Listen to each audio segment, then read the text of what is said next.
సత్యసాక్షి అనుదిన మన్నా ద్వారా మీ అందరికీ శుభోదయం. నేడు యొక్క వాగ్దానము హెబ్రీ పత్రిక 13వ అధ్యాయము 5వ వచనం. నిన్ను ఎన్నడూ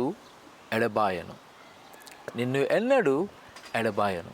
ప్రియ సహోదరి సహోదరులారా, దేవుని యొక్క వాక్యము సెలవిస్తున్న వాగ్దానము నిన్ను ఎన్నడూ ఎడబాయను.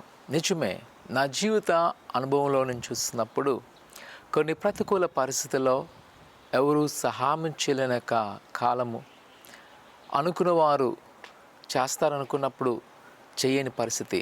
కానీ ఆ సమయంలో నేను చూడగలిగాను ప్రభువు అయిన యేసు యొక్క సామర్థ్యత.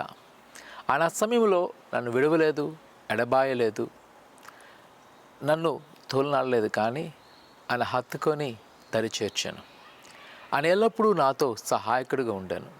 ఈ దినాన ప్రియ కుమార కుమార్తె, నిన్ను వేధిస్తున్న బాధిస్తున్న బాధలు చూచి భయపడక ప్రభుని యేసుక్రీస్తు ఎద్దుకురా, ఆయన నమ్మికించు.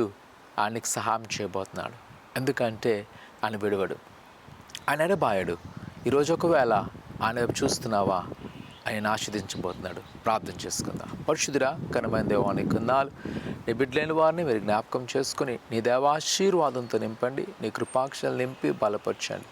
వారికున్న కొదులు తీసివేయండి, వారికున్న ఆటంకాలు తొలగించి నీ కృపాదులు నింపి ఇగో ఎల్లకాలం వారు తోడుగా ఉన్నాయన మీ సహాయం వారికి దయచేయమని యేసు నామమున అడుగుతున్నాం తండ్రి. ఆమేన్.